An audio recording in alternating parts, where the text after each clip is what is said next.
आपने यहाँ पे फीमेल्स को ज़्यादा कौन सी जॉब्स वगैरह करते देखा है? अच्छा, तो अब आप हमें बताएं कि टर्किश कल्चर और यहाँ का जो दूसरे फॉरेनर मुल्कों के लोग हैं, खास करके पाकिस्तानियों के साथ किस तरह का रवैया है और खानों का क्या डिफरेंस आ जाता है, क्योंकि ये नमक मरच तो बिल्कुल नहीं खाते हैं। खाने का थोड़ा सा मसला है, आप कह सकते हैं। इनके खाने फीके होते हैं थोड़े से। तो आप जो फीमेल्स हमारे नाजरीन देख, उनको आपका क्या पैगाम है टर्की के हवाले से? आपने काफ़ी अरसा यहाँ पे गुजारा है। बिस्मिल्लाहिर्रहमानिर्रहीम। आगाज़ रब्बे करीम के बबरकत नाम से जो हर चीज़ पे कादिर है। उम्मीद है कि तमाम दोस्त खैर आफियत से होंगे। एक और इन्फॉर्मेटिव वीडियो में तमाम दोस्तों को खुशामदीद कहते हैं।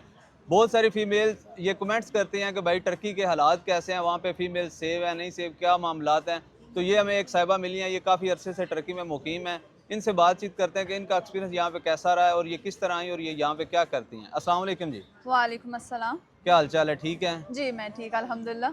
आप हमें बताएं कि आप पाकिस्तान कहाँ से हैं और आपका नाम क्या है और यहाँ पे क्या करती हैं? जी मेरा नाम माविया है और मैं पाकिस्तान लाहौर से हूँ और मुझे टर्की में 4 साल हो गए और मैं एमबीबीएस की स्टूडेंट हूँ यहाँ पे।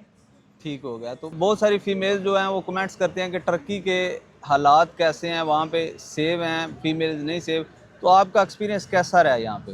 जी मैं अपने पर्सनल एक्सपीरियंस से बात करूँ तो मैंने अभी तक कोई ऐसा सेफ्टी इश्यूज फेस नहीं किया। तो टर्की मेरे हिसाब से लड़कियों के लिए बहुत सेफ़ है। यहाँ पे आप बहुत सेफ एंड सिक्योर रहते हैं, आप अपनी मर्ज़ी से लाइफ इंजॉय कर सकते हैं। और एज अ स्टूडेंट मेरा एक्सपीरियंस बहुत अच्छा रहा है यहाँ पे। मतलब अगर आप अकेले कहीं आ जा रहे हैं, कोई इशू नहीं है आपके साथ? नहीं, कोई इशू नहीं है, आप बहुत सेफ एंड सिक्योर रहते हैं। यहाँ पे सिक्योरिटी बहुत टाइट होती है एक्चुअली। चाहे वो पब्लिक ट्रांसपोर्ट है या टैक्सी है, कोई इशू नहीं है? आप पब्लिक ट्रांसपोर्ट में तो बिल्कुल भी कोई इशू नहीं होता, बट आपको अगर आप टैक्सी के थ्रू ट्रैवल कर रहे हैं तो आपको थोड़ा सा ध्यान रखना पड़ता है। इशू कोई नहीं है? कोई आपने इस नहीं तरह का वाकया आपके साथ, आपके दोस्त के साथ कोई सीन नहीं है इस तरह का? नहीं, ऐसा कोई इशू नहीं होगा, कोई ऐसा खास बड़ा इशू नहीं। अच्छा, अब बात आ जाती है कि फ़ीमेल जो यहाँ पे आकर जॉब करना चाहती हैं और पढ़ना भी चाहती हैं, उनके बारे में यहाँ पे आपने क्या देखा है, वो किस तरह मैनेज कर सकती हैं? अगर आप यहाँ पे स्टडी के साथ साथ जॉब भी करना चाहते हो तो आप पार्ट टाइम जॉब कर सकते हो और ज़्यादा इशू नहीं होता। आपको बस थोड़ा सा टाइम मैनेजमेंट का ख्याल रखना पड़ता है।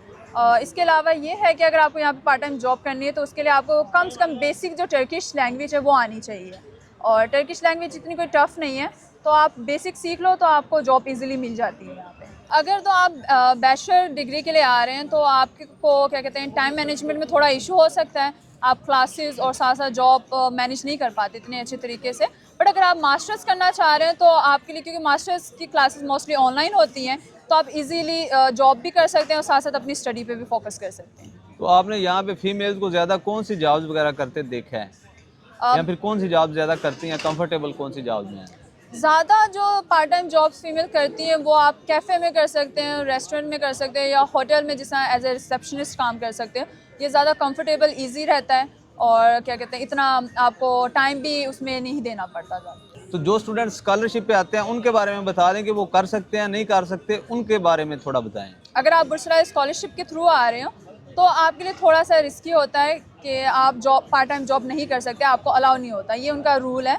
बस स्टिल आप मैनेज कर सकते हो, कर सकते हैं क्या। अगर आपको जब छुट्टियां वगैरह होती हैं तो फिर अगर थोड़ा आप बहुत आप कर सकते अगर आप समर में, जिस तरह है समर में आपके पास 3 मंथ्स से 4 मंथ्स होते हैं तो आप समर में कर सकते हैं जॉब।